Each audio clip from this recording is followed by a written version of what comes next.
अमचन music की शानदार प्रस्तुति। डीजे गोविंद बिहार, गोविंद बिहार, गोविंद बिहार, गोविंद बिहार।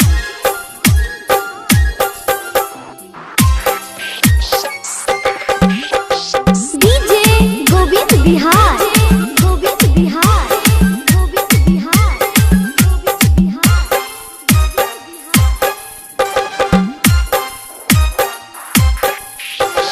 टुकरा को गेल दिल में भेलो खराबी गे टुकरा को गेल दिल में भेलो खराबी गे चोली के बेच के पीजे तो गजा सया मिल तो नसेरी गे चोली के बेच के पीजे तो गजा सया मिल तो नसेरी गे टुकरा को गेल दिल में भेलो खराबी गे टुकरा को गेल दिल में भेलो खराबी गे चोली के बेच के पीजे तो गजा सया मिल तो नसेरी गे चोली के बेच के पीजे तो गजा सया मिल तो नसेरी गे। गोविंद बिहार, गोविंद बिहार, गोविंद बिहार, गोविंद बिहार।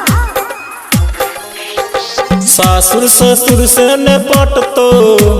गोतनी दियादनी झगड़तो दिल में जद लगे दर्द वे शराब तोरा पड़तो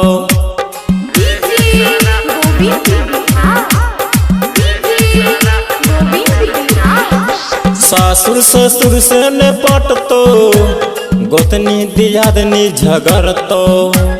दिल में जद लगे दर्द वे शराब तोरा पड़तो दिल में जदे लगे दर्द गए गए वे शराब तोरा पड़तो दिल के दर्द देके छौड़ी लगे लजाबी गे दिल के दर्द देके छौड़ी लगे लजाबी गे चोली के बेच के पीजे तो गजा सया मिल तो नसेरी गे चोली के बेच के पीजे तो गजा सया मिल तो नसेरी गे। डीजे गोविंद बिहार, गोविंद बिहार, गोविंद बिहार, गोविंद बिहार। डीजे गोविंद बिहार। मीठी मीठी बात बतिया के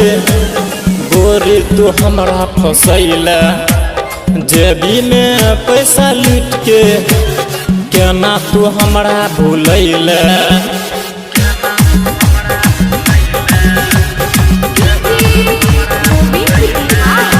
हम मीठी मीठी बात बतिया के गोरी तू हमरा फसैला जेबी में पैसा लूट के केना तू हमरा भूलैला जेबी में पैसा लूट के गोय गोय केना तू हमरा भूलैला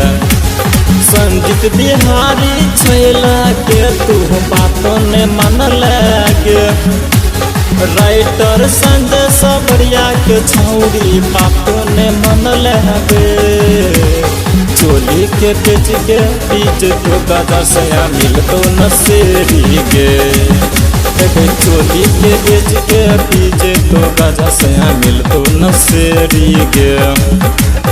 टुकरा को गेल दिल में भेलो खराबी गे टुकरा को गेल दिल में भेलो खराबी गे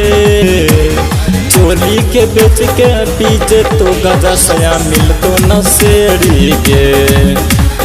चोली के बेच के पीजे तो गजा सया मिल तो नसेरी गे।